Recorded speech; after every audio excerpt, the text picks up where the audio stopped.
अब हम बात करेंगे यहां पर इंडस वैली सिविलाइजेशन के आर्कियोलॉजिकल एविडेंसेस की। आर्कियोलॉजिकल एविडेंसेस यानी कि जो पुरातात्विक सामग्री हमें प्राप्त हुई है, क्या एविडेंसेस हैं जिनके आधार पर ऐसा माना जाता है कि वहां पर जो भी चीजें हम लोग कहते हैं, जानते हैं, क्योंकि कोई इसका रिटर्न एविडेंस तो है नहीं, तो हम लोग सिर्फ, हमने पहले ही आपको बताया है कि ये सिविलाइजेशन है टोटली बेस्ड ऑन एविडेंसेस, यानी कि ये पूरी तरीके से साक्ष्यों के ऊपर आधारित है। यहां तक बात सारे लोगों को क्लियर है। अब कहां से क्या क्या प्राप्त हुआ है ये एग्जामिनेशन में बहुत पूछा जाता है। उसमें से हम बिल्कुल जो आपके इंपॉर्टेंट आपके प्लेसेस हैं वहां पर हम लोग देखेंगे कि कौन कौन सी चीजें वहां से मिली हुई हैं। सारे तो बहुत सारे प्लेसेस हैं, मैंने आपको बताया है कि नियर अबाउट 1500 प्लेसेस इसके डिस्कवर किए जा चुके हैं, 1500, जिसमें से हमने आपको बताया था कि 925 प्लेस भारत में हैं, यानी कि 925 स्थल इसके भारत में स्थित हैं इंडस वैली सिविलाइजेशन के। एक बहुत बड़ा आंकड़ा है। हम यहां पर कुछ ऐसे स्थलों के बारे में जानकारी प्राप्त करेंगे और क्या क्या वहां से प्रमाण मिले हैं उनके बारे में देखेंगे। तो सबसे पहला हम स्थल देख लेते हैं हड़प्पा। देखिए हड़प्पा के बारे में हम देख लेते हैं कि हड़प्पा से क्या क्या प्राप्त हुआ है। ध्यान देंगे सारे लोग। देखिए कब्रिस्तान, ये एक ग्रेवयार्ड का एविडेंस मिला हुआ है। इस ग्रेवयार्ड का नाम रखा गया है R37। अब इसका कारण क्या है आखिरकार कि इसका नाम R37 क्यों रखा गया है।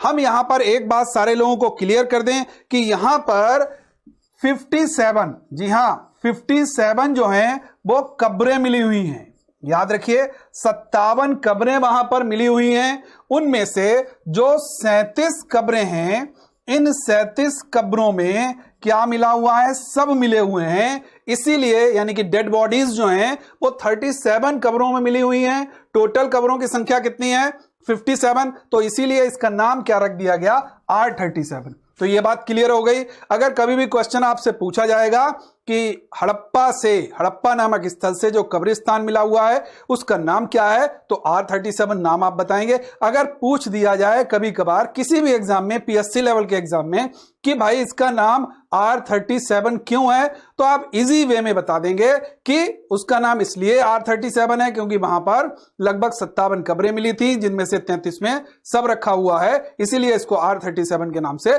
जानते हैं। यह क्लियर हो गया। दूसरा पॉइंट यह कहता है, ध्यान देंगे कि यहां पर बात हो रही है गार्नरीज की, यानी कि अन्नागार या धान्यगार, दोनों बात है। अन्नागार भी कहते हैं और धान्यगार भी इनको कहते हैं।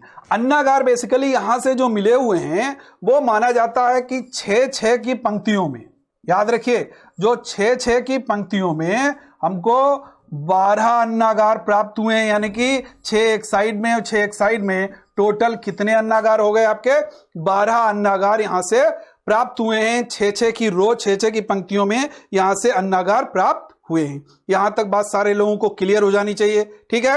अब हम अगला यहां से देखते हैं कि और क्या क्या यहां से मिला हुआ है। तो देखते हैं copper made mirror. Copper made mirror के मतलब यह है कि यहां से तांबा निर्मित दर्पण मिला हुआ है। और एक बात और यहां से हमको प्राप्त होती है कि यहां से एक श्रृंगारदान, जिसको हम लोग वैनिटी बॉक्स कहते हैं या श्रृंगारदान कहते हैं, आखिरकार एक बात निकल के आती है यहां से कि क्या वहां की स्त्रियां, देखिए ध्यान दीजिएगा इस बात को, यहां की स्त्रियां साज सज्जा पर, ये साज सज्जा पर ध्यान देती थी, तो बिल्कुल विशेष ध्यान देती थी। और इसका इंडिकेशन क्या है कि यहां से हमको एक मिला हुआ है, क्या यहां से मिला हुआ है वैनिटी बॉक्स, यानी कि श्रृंगारदान। ये बात क्लियर हो गई। तो ये तो एक हड़प्पा के एविडेंसेस की बात हो गई। हड़प्पा को अगर पूछ दिया जाए तो मैं पहले ही लोकेशन डिस्कस कर चुका हूं। रिवर कभी पूछा जाए तो आप कहेंगे रावी नदी के तट पर हड़प्पा स्थित था।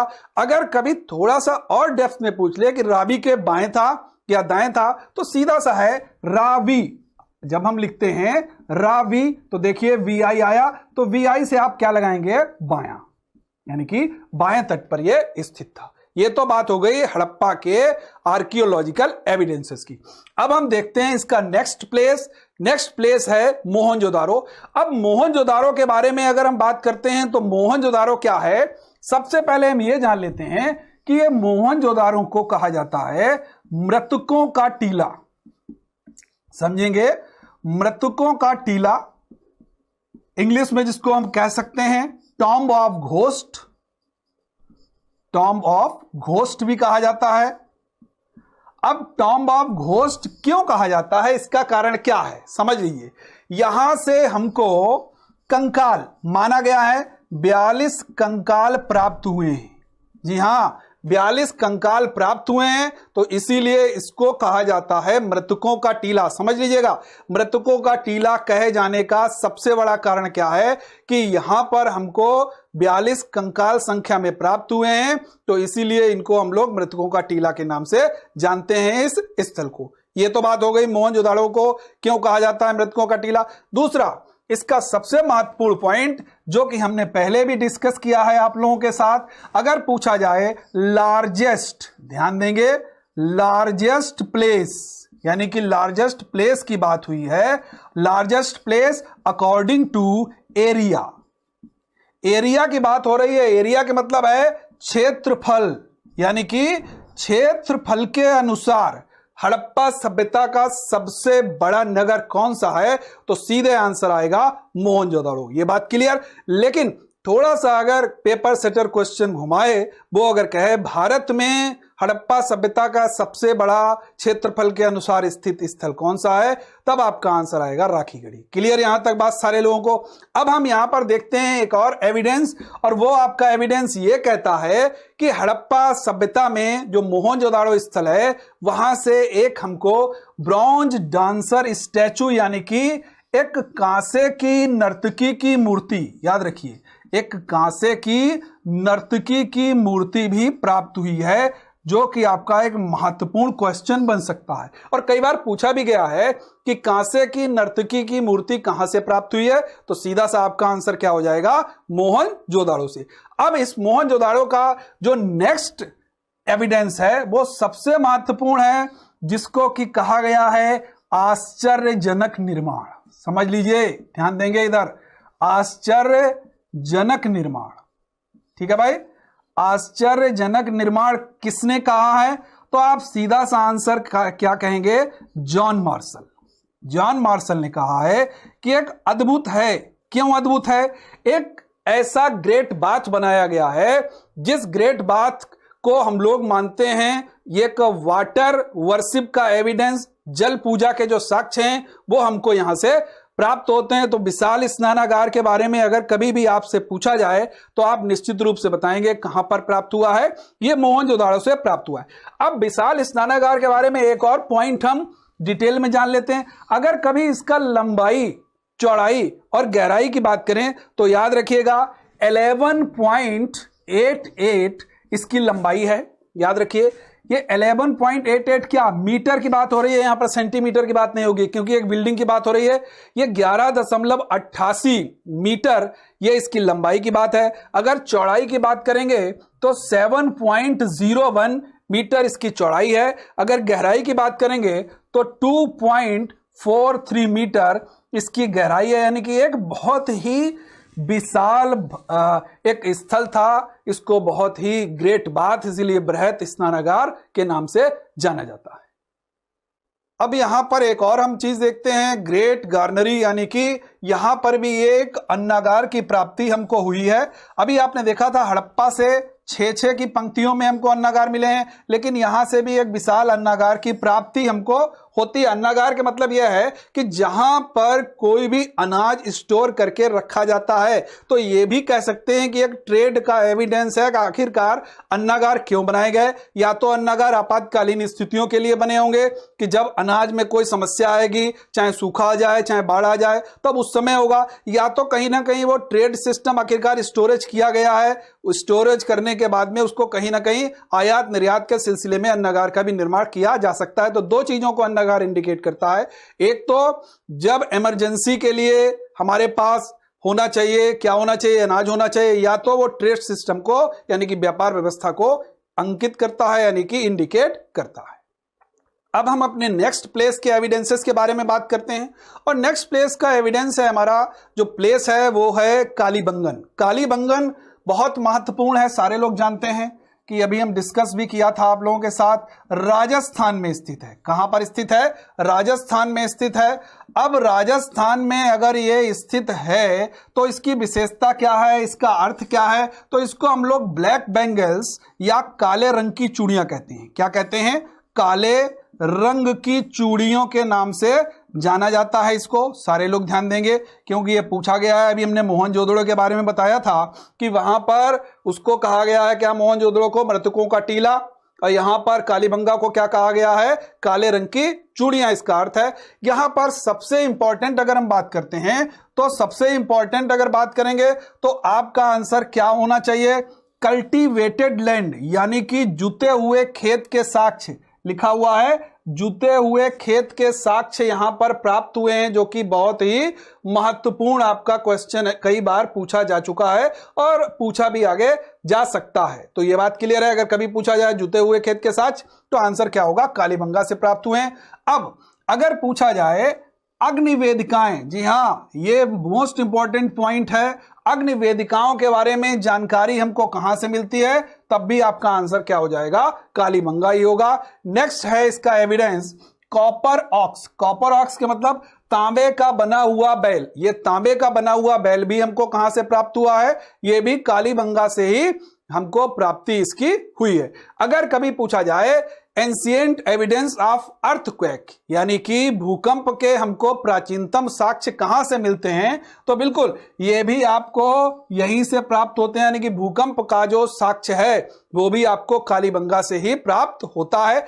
अब एक यहां पर देखिए, ऊंट की हड्डियां, कैमल्स की जो बोन है, यानी कि उनकी जो हड्डियां हैं, वो भी हमको कहां से मिली हुई हैं? ये भी कालीबंगा से मिली हुई हैं। जो अभी तक क्वेश्चन थोड़ा सा स्टैंडर्ड एग्जाम में पूछा गया है, जैसे हम अगर बात करें यूपीएससी की बात करें या किसी भी स्टेट पब्लिक सर्विस कमीशन की बात करें, तो वहां पर ऐसे डेप्थ क्वेश्चन जरूर पूछे जाते हैं। तो याद रखिएगा, ऊंट की अगर हड्डियों की बात की जाएगी तो बिल्कुल उसका आंसर क्या होगा? कालीबंगा। अब यहां पर एक और हम देख लेते हैं कि इस सभ्यता का एक ऐसा शहर है जो कि निचले शहर में, यानी कि कम सुरक्षा वाला शहर भी इसको कहा जाता है। तो ये आपके कालीबंगा शहर के एविडेंसेस रहे। ये तो बात हो गई कालीबंगा की। अब हम जल्दी से अपने नेक्स्ट देखते हैं प्लेस क्या है, और नेक्स्ट प्लेस है हमारा जो लोथल। लोथल बहुत महत्वपूर्ण प्लेस है, सारे लोग जानते हैं। लोथल के बारे में अगर बात करें तो ये गुजरात का प्लेस है। किसका प्लेस है? गुजरात का प्लेस है। ध्यान देंगे, गुजरात का ये प्लेस है। अब गुजरात का ये प्लेस है लोथल, ये क्यों महत्वपूर्ण है गुजरात का प्लेस? क्योंकि अगर कभी भी आपसे पूछा जाएगा कि इसकी महत्ता क्या है तो हम बता सकते हैं, क्योंकि पोर्ट, पोर्ट के मतलब क्या हो गया? बंदरगाह। समझेंगे, बंदरगाह नगर है। और जब बंदरगाह नगर है तो सीधा सा एक प्रश्न उठेगा, या तो इंडस वैली सिविलाइजेशन का रॉ मटेरियल या रेडीमेड मटेरियल इंटरनेशनल मार्केट में जाता होगा, या इंटरनेशनल मार्केट का रॉ मटेरियल या readymade material Indus valley civilisation में आता होगा। सीधा सा एक हमको निकल के आ रहा है, एक फैक्ट निकल के आ रहा है कि ट्रेड भी होता होगा अगर बंदरगाह है। बंदरगाह के मतलब समझते हैं ना, डॉक यार्ड। डॉक यार्ड है, गोंदीवाड़ा है। हम लिखे दे रहे हैं, कंफ्यूज नहीं होना है। गोंदीवाड़ा याद रखिए, गोंदीवाड़ा, हिंदी वाले याद रखेंगे गोंदीवाड़ा। और अगर हम ऐसे बात करेंगे तो कहेंगे डॉक यार्ड। ये ध्यान देंगे, डॉक यार्ड यानी कि गोंदीवाड़ा के एविडेंसेस यहां पर मिले हैं, जो बिल्कुल सूचक है किसका? व्यापार का, और अंतरराष्ट्रीय व्यापार का ये सूचक हो सकता है। क्योंकि मैंने पहले ही आपसे बता दिया, टोटली बेस्ड ऑन एविडेंसेस, यानी कि हम जो भी जानकारी का स्रोत है वो पूरा का पूरा उसके साक्ष्यों के ऊपर ही आधारित है, पूरी सभ्यता साक्ष्यों के ऊपर आधारित है। अब इसके अगर हम नेक्स्ट बात करते हैं एविडेंस की, तो देखिए आप देख सकते हैं यहां पर कि यहां पर युग्मित समाधान। युग्मित समाधान के मतलब समझते हैं ना, कि जब भी कोई दफनाया गया तो उसमें पेयर में दफनाने की एक वहां पर हमको जानकारी मिलती है, एक साक्ष्य मिलता है। और यह हमको मिलता है कि एक कब्र में एक महिला और एक पुरुष एक साथ समाधि या एक साथ दफनाए जाने के हमारे पास प्रमाण मिलते हैं। तो इसका मतलब क्या है कि आखिरकार कई सारे लोगों ने विवाद उठाया और कहा कि ये जो है ये सती प्रथा की याद दिलाता है। समझ रहे हैं ना ये बात? तो सती प्रथा तो बहुत बाद मॉडर्न इंडिया में ये सती प्रथा हमको कुरीति के रूप में देखने को मिलती है, लेकिन यहां पर भी कुछ लोगों का कहना है कि अगर एक पुरुष के साथ में एक स्त्री को दफन करने के प्रमाण हैं तो निश्चित रूप से कहीं ना कहीं ये सती प्रथा का भी इंडिकेशन हो सकता है। बट इससे मोस्टली लोग सहमत नहीं हुए, तो इसको बहुत ही अच्छी तरीके से स्वीकार नहीं किया गया। इसके अलावा इसका एक मोस्ट इंपॉर्टेंट है, अगर पूछा जाए एविडेंसेस ऑफ राइस यानी कि चावल के प्रमाण कहां से प्राप्त होते हैं, तो निश्चित रूप से आपका आंसर क्या होना चाहिए, लोथल। तो ये लोथल के कुछ पॉइंट हो गए, उंगलियों पे याद रखेंगे बिल्कुल। लोथल के जो डॉकयार्ड है बहुत पूछा गया है, एविडेंसेस ऑफ राइस हैं बहुत पूछे गए हैं, लेकिन ये थोड़ा सा एक स्त्री क्वेश्चन हो गया जो कि आपके पीएससी लेवल एग्जाम में भी पूछा जा सकता है कि युगमित समाधान के साक्ष्य, एक पुरुष के साथ एक महिला को दफन करने के साक्ष्य कहां से प्राप्त होते हैं, तो बिल्कुल आंसर आपका क्या होगा, लोथल। अब हम अपने नेक्स्ट प्लेस की तरफ बढ़ते हैं और नया देखते हैं कि वहां से क्या क्या एविडेंसेस मिले हैं। तो बिल्कुल जो नया प्लेस है वो है आपका सुरकोटदा। सुरकोटदा की अगर लोकेशन की बात करेंगे तो सारे लोग समझेंगे इसका लोकेशन है एग्जैक्ट गुजरात। कहां पर यह स्थल है, गुजरात में यह स्थल स्थित था।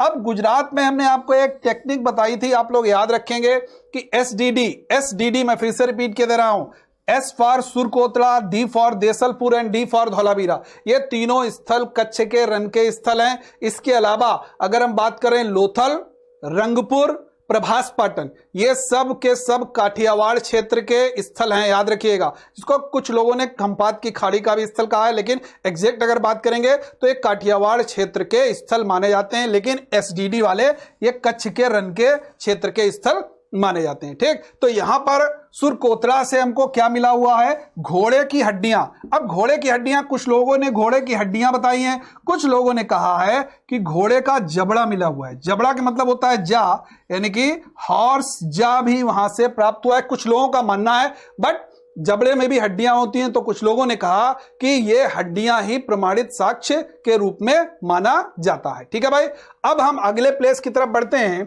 और अगला हमारा प्लेस है चनूदड़ो। चनूदड़ो आप लोग देख सकते हो। अगर चनूदड़ो की स्थिति की बात करें तो ये सिंध में है, याद रखिएगा। चनूदड़ो कहां पर है, आपका सिंध में है। और चनूदड़ो से एक बहुत महत्वपूर्ण फैक्ट्री मिलती है, उस फैक्ट्री का नाम है बीड फैक्ट्री। बीड्स मतलब समझते हैं ना, मनके। मनके का मतलब होता है मोती। कोई माला बनाई गई या कोई चीज बनाया गया तो उसमें उन मोतियों का, उन मनकों का प्रयोग किया गया। तो ये बीड फैक्ट्री कहां से प्राप्त होती है, हमको ये चनूदड़ो से प्राप्त होती है। फिर देखिए बात हो चुकी है कि जब वैनिटी बॉक्स मिला है तो वैनिटी बॉक्स में श्रृंगार का, महिलाओं के साज सज्जा का पूरा सामान भी होगा। तो उसमें एक सामान हमको यहां से प्राप्त होता है, एविडेंस ऑफ लिपस्टिक। याद रखिएगा, जो लिपस्टिक के साक्ष्य हैं वो हमको कहां से प्राप्त होते हैं, वो हमको चनूदड़ो से प्राप्त होते हैं। और चनूदड़ो के बारे में एक विशेषता और भी है कि ये इस हड़प्पा सभ्यता का एकमात्र ऐसा शहर है या नगर है जहां पर दुर्ग का अभाव है। याद रखिएगा, दुर्ग के मतलब समझते हैं, जिसको हम लोग कह सकते हैं लिखा हुआ सिटाडेल या फोर्ट भी कह सकते हैं, कि वहां पर कोई किलेबंदी की हमको जानकारी नहीं मिलती है। तो यहां पर गढ़ का या दुर्ग का अभाव हमको प्राप्त होता है। एक और इसका महत्वपूर्ण एविडेंस है जिसके ऊपर भी हम बिल्कुल प्रकाश डालेंगे कि यहां पर एक एविडेंस ऑफ कार्ट। कार्ट का मतलब क्या होता है, गाड़ी विद ड्राइवर, यानी कि एक चालक के साथ में हमको एक गाड़ी का एविडेंस। गाड़ी का एविडेंस का मतलब कहीं ना कहीं हमको कुछ ऐसी जानकारी मिली है, या हो सकता है टॉय फॉर्म में मिला हो, या हो सकता है इसके कुछ हमको साक्ष्य प्रमाण मिले हों। तो कहा जाता है कि यहां पर भी चालक सहित गाड़ी के साक्ष्य भी प्राप्त हुए हैं। अब हम अपने अगले प्लेस की तरफ चलते हैं कि इसका और अगला प्लेस क्या महत्वपूर्ण है, और अगला प्लेस है रोपण। समझिएगा, रोपण। रोपण भी एक महत्वपूर्ण स्थल है इस सभ्यता का। क्यों महत्वपूर्ण है, सबसे पहले तो इसकी लोकेशन अगर हम समझेंगे तो ये पंजाब लोकेशन है। अगर रिवर साइड समझेंगे तो ये सतलज रिवर के किनारे है, समझेंगे, सतलज नदी के किनारे है। अब यहां से अगर महत्वपूर्ण एविडेंस की बात करेंगे तो पत्थर से और मिट्टी से निर्मित भवन हमको यहां से प्राप्त हुए हैं, यानी कि buildings made of stone and soil, यानी कि मिट्टी से निर्मित भवन और पत्थर से निर्मित भवन हमको प्राप्त हुए। बाकी जगह पर हमने जो भी देखा वो आपके ईंटों से निर्मित भवन पर प्राप्त होते हैं। अगर कभी भी आपसे यह पूछा जाए कि इंडस वैली सिविलाइजेशन में जो ईंटें प्रयोग हुई हैं उनका रेशियो कितना है, तो आप कहेंगे 1:2:4 कि हाँ, ये 1:2:4 का जो ये ब्रिक्स का कॉन्सेप्ट है जो वहां से हमको प्राप्त होता है। लेकिन यहां पर रोपण के बारे में बात करेंगे तो पत्थर और मिट्टी से निर्मित भवन प्राप्त होते हैं। एक और इसका बहुत महत्वपूर्ण पॉइंट है, उसको हम लोग देख लेते हैं। वो महत्वपूर्ण पॉइंट क्या है कि डॉग के साथ में, यानी कि एक कुत्ते के साथ में एक मानव को दफन करने का समाधान का हमारे पास साक्ष्य मिला हुआ है। देखिए, युग्मित समाधान की अभी हमने बात की थी जो सती प्रथा की याद दिलाता है। यानी कि एक बार हमने देखा कि पुरुष के साथ महिला को दफन किया गया, और एक ये रोपण से एविडेंस हमको मिला हुआ है जिसमें एक व्यक्ति को एक कुत्ते के साथ दफन करने का हमारे पास एविडेंस हमको यहां से प्राप्त होता है। तो अब हम अपना अगला प्लेस देखते हैं, और अगला प्लेस आपको दिख रहा है ये बनावली। बनावली या बनवाली के नाम से भी जाना जाता है। इसका अगर हम लोकेशन की बात करते हैं तो ये राजस्थान का लोकेशन है। राजस्थान का नहीं कहेंगे बनावली, हरियाणा का लोकेशन है। किसका लोकेशन है ये? हरियाणा का। सॉरी, ये हरियाणा का लोकेशन है। और ये हरियाणा में अगर हम बात करेंगे तो हरियाणा के हिसार का लोकेशन है। अगर स्पेसिफिक प्लेस की बात कर देंगे तो ये हिसार जिले की बात है। बनावली नामक स्थल है वहां पर, हरियाणा का हिसार जिला। यहां से हमको क्या प्राप्त होता है? एक टॉय फॉर्म में एक फाल मतलब प्लग। प्लग मीन्स क्या हो गया? एक हल की आकृति हमको मिलती है खिलौने के रूप में। यह बनावली का एक बहुत महत्वपूर्ण एविडेंस है। और इसके बाद में लार्जेस्ट नंबर ऑफ पहले ग्रेन्स, यानी कि ग्रेन्स के बारे में हमको जौ के अनाज की सबसे बड़ी खेप के बारे में जो जानकारी, खेप का मतलब क्या होता है? एक बहुत बड़े अमाउंट में हमको वहां से अनाज मिला हुआ है। यह भी विशेषता आपकी बनावली की है। तो बनावली के याद रखिएगा, यह क्वेश्चन कई बार पूछा गया है। टॉय फॉर्म, खिलौना गाड़ी, और लोकेशन कई बार पूछी गई है। तो लोकेशन मैंने लिख दी है, आप लोग इसको जरूर नोट डाउन कर सकते हैं। अब हम इसके नेक्स्ट प्लेस, यानी कि इसके मतलब हड़प्पा सभ्यता के, इंडस वैली सिविलाइजेशन के नेक्स्ट प्लेस की बात करते हैं और देखते हैं वहां से हमको क्या क्या एविडेंसेस प्राप्त हुए हैं।